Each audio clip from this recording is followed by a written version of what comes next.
What's up, everybody? It's your girl Naja Marie back with another video, and tonight or this evening, whatever time this is right now, I'm going to tell you guys a story about that one time I got scammed by a fortune teller. Yeah. So if any of you guys have been enjoying the videos that I've been posting every Friday, please like, comment, and subscribe. I'll add a link to that subscription button below. And for all intensive purposes, the interesting thing is, just a little disclaimer, the fortune teller that scammed me, I didn't actually get her name, so I'm just going to make one up. So I just decided to name her Margaret. So let's go with Margaret. Okay, now all of this happened over the course of, I think, maybe 2 weeks, a week and a half, maybe 2 weeks. This actually happened fairly recently. So basically, I was at work, right? And I think this was like either a Monday or a Tuesday because it was relatively slow.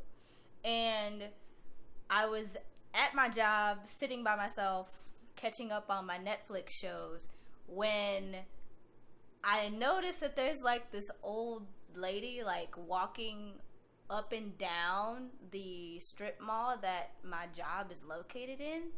And she kept like walking back and forth for maybe a good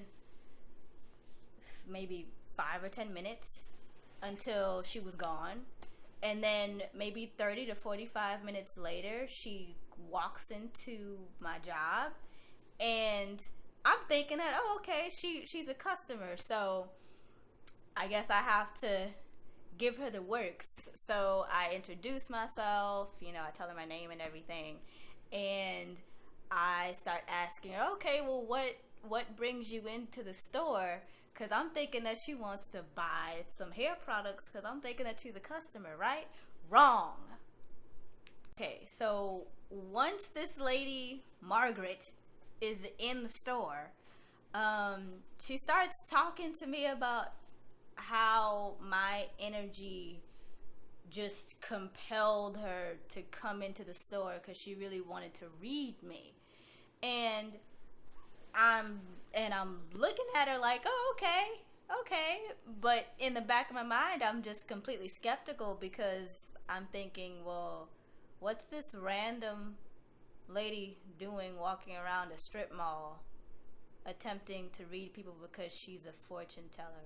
Okay, this is a little bit weird. So I squashed my intuition and I entertain her. Okay, so she reads me, right? And in the midst of all that, she's like staring me in my eyes, and it's like extremely awkward because she just won't avert her gaze elsewhere. And I'm trying to like look everywhere else but in her face, in her eyes, because it's just like really creepy. And I'm just thinking, okay, this is starting to go south. Maybe I should have kicked her out a long time ago, right? Wrong again. As she's reading me, she asks me to like stick my palms out. So my palms are out. And then she starts like chanting this weird prayer, which is like a mixture of possibly Spanish and Hebrew. I have no idea. I could hear like little tidbits of Hebrew in there, but then the rest just sounded like gibberish. So I'm thinking, okay, maybe she's actually blessing me, or she could be putting a curse on me. I don't know. And after she's done blessing me, then she continues to read me, and then she starts bringing up like personal stuff about how my aura is very wonky because I've been hurt before, etc., etc. and then she starts bringing up information about like my love life, and then she asks me to write down 3 wishes for the next time she comes. And after she's done reading me, I'm just completely floored, because she knew things about like my personal life and my love life that I really don't divulge with a whole lot of people, because I'm a relatively private person to a certain extent. So I was just completely taken aback. Okay, now again, common sense would have told me, Naja, Margaret is reading you, and she keeps talking about how money comes and goes, and how you really want this and how you really want that, and it's just like, come on, Naja, really? Think. She wants to charge you money, and lo and behold, she wanted $50 for the read, right? So I told her that I didn't have any money at the time, which I didn't, but I was getting paid soon, so it would work out, right? Yeah, it did. So Margaret said that she was gonna be back on Monday, so I was like, okay, sure, that gives me just enough time to gather the funds of the 50 bucks, because initially she was gonna charge me like almost $175, which clearly I do not have. So I told her that I didn't have it, and she was like, oh, okay, well, I'll charge you 50, and that's it. Okay, so she charges me 50 bucks, and I tell her that, okay, well, I don't have the funds now, and she was like, well, I can come back on Monday. And I told her, sure, okay, Monday sounds cool. Showed up 30 minutes before I was supposed to open the doors, right? 30 minutes before. She came early, okay? And on the outside, I was all smiles, but on the inside, I was like, why? Why did she have to show up on a Monday early? Before I open the doors, before there are clients coming in to buy products, she had to show up. Damn, she really wanted that money. So Margaret comes in, and I'm just like, oh, okay, you're here. And then she starts talking about, okay, so I'm here to do another reading for you. And I'm just like, okay, I mean, because I'm already paying $50, so what else could possibly go wrong, right? So then she starts reading me, and she blesses my palms again. And then she starts talking about how she was supposed to make some lucky charms for me. 2, actually. 1 to keep on my person, and the other to keep at home. So I was saying, oh, okay, that sounds pretty cool. Plus, I'm interested in the whole mystical afterlife, astrology, spiritual kind of thing. I'm interested in that. I care about that. So she continues to read me. So she's reading me after she blesses me, and after the reading, then I give her the $60, because I forgot to mention that my bank only deposits money. Can only withdraw 20s instead of like 10s. So I can't withdraw 50. I have to withdraw 60. So I told her, well, Margaret, I have the 50, but I only have it like in 20s. So do you have any change? And she tells me no. So I was like, okay, well, is it possible for you to give me change? And she was like, yes, but I would have to go back to my house. So to get change. So I'm just like, oh, okay. No, she left and she never came back. She never came back. Oh God, she never came back.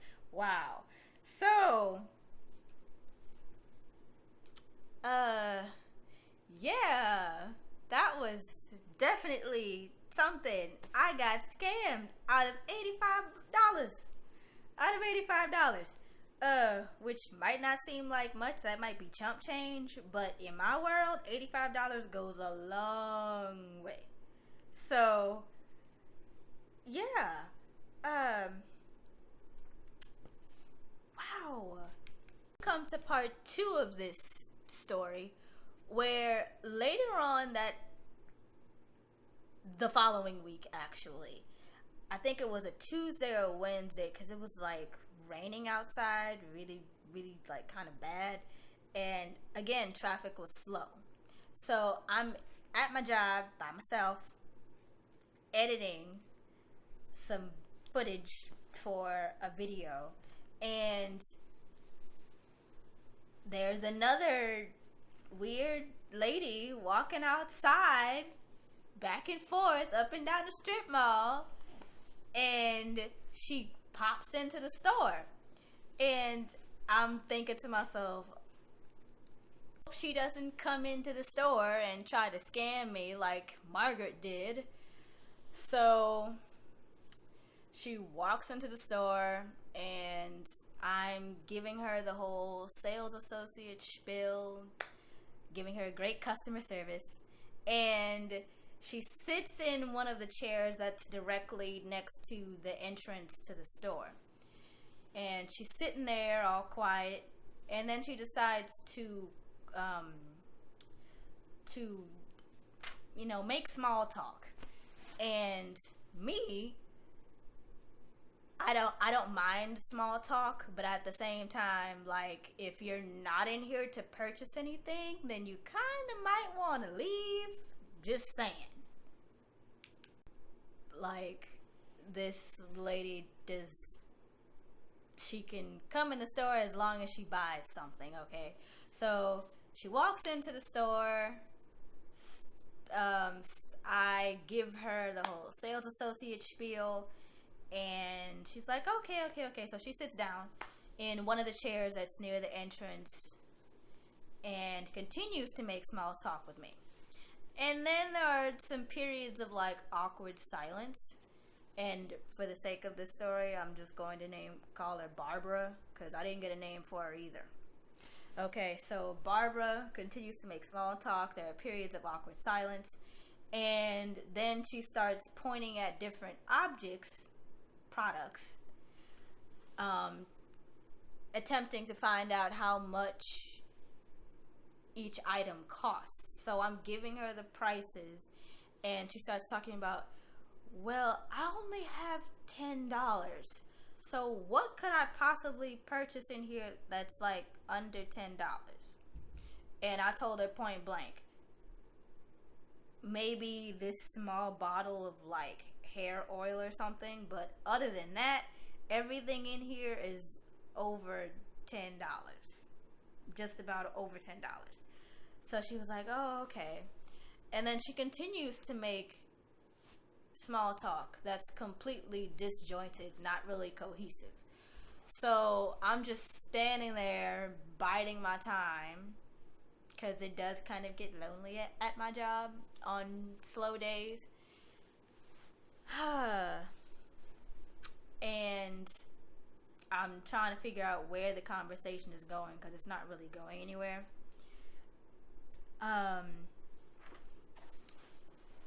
So then I'm just like, I start to get very antsy, because clearly she can't really afford to purchase anything in here, and if she's not going to purchase anything in here, then she needs to leave.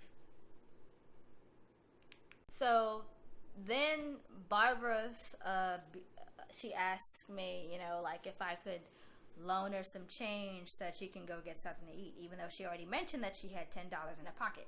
So I told her, okay, well, instead of spending that $10 on a product that might help your hair, dry or be less frizzy or something, just save that $10 to go buy yourself something to eat later, because you know that you're going to need it. Okay. So then she shakes her head, yeah. And then there's like another period of awkward silence that lasts at least maybe a minute or two. So at this point, I'm ready for her to leave. Okay. So I explained to her, okay, Barbara, if you aren't going to purchase anything, you need to leave. And I found myself kind of entering this space where I was becoming more assertive, but at that point I was kind of like on the verge of being assertive to just being kind of like mean, and I didn't really care for it. So I told her maybe 2 or 3 times, okay, Barbara, if you're not going to purchase anything, you need to leave now. Seriously, leave now before I call one of the owners, or maybe even in fact call the police to have you removed from the premises. So she's like, okay. So then she finally leaves, right? And as I'm walking back to my seat, I start to feel like this overwhelming sadness. It's a little hard for me to explain. Like I was feeling this sadness, and then almost immediately I just broke down. And I broke down because I didn't like the whole idea of, the fact that I have to be assertive with this lady who's literally just walking in to try and get out of the rain. I didn't like that, but at the same time I didn't want to put myself back in that same position that I was in like a week before with Margaret.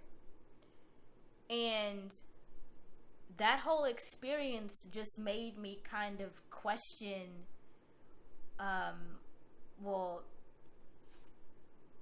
was questioning myself later on, but in that moment I was kind of like beating myself up because I really don't like the fact that in this world apparently people take kindness and sincerity as this what's the word I'm looking for, as this as a means to take advantage of a person. Because I would consider myself to be an empath, a sensitive person. Like I care about people. I would consider myself to be a kind person. When I am nice to somebody, I don't do it with a motive. I'm not nice just to get something out of somebody else. When I'm nice to you, I am genuinely nice to you. I care. I want to connect with you on some kind of level. So the fact that experience actually happened, it made me question, okay, well, I mean, I wouldn't, like, I don't want to be this hardened woman who literally has to take everything with a grain of salt, who immediately can't trust somebody else because of her past experiences. I don't want that for myself. So I began questioning my niceness, and if maybe Naja, maybe it would be best if you kind of hardened yourself up a little bit. Moment where I was like totally in my feelings. Whole year, he's still got a lot of time left. Woo! And he's averaging obviously over 20, so. And then I snapped right back within maybe a day or so, because I started thinking, Naja, just continue to be yourself. You don't need to be hard, or you don't need to be the opposite of you. And I think that was probably the most important lesson that I got from this entire experience, is that I have to continue to be myself, because being somebody else is just, it doesn't feel right. It feels like you're putting on this mask for other people. It's not genuine, and when you know it's not genuine, you just like, your bullshit radar is literally through the roof, right? So that was one lesson I learned. And the second lesson that I learned from all of this is that your gut is usually right. Trust your gut. Your gut will not lead you astray. If something seems fishy, then by all means, don't go through with it. No matter how enticing the product is, or the experience, or like, no matter how a person may like try to persuade you to do something, if it doesn't feel right, then just don't do it. And that definitely is something that right now I might actually, be like, oh, okay, I just do these two things and I'm all, I'm straight. But I suck at following my own advice.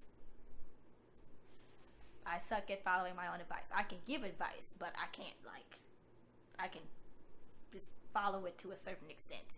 Okay, guys, well, thank you so much for sitting and actually listening to this long-winded story that happened to me fairly recently. If you're enjoying these videos, if you're liking the content that I'm posting, please like, comment, and subscribe. I'll include a link to that subscription button below. And I guess I'll see you guys later in our next video. So, peace.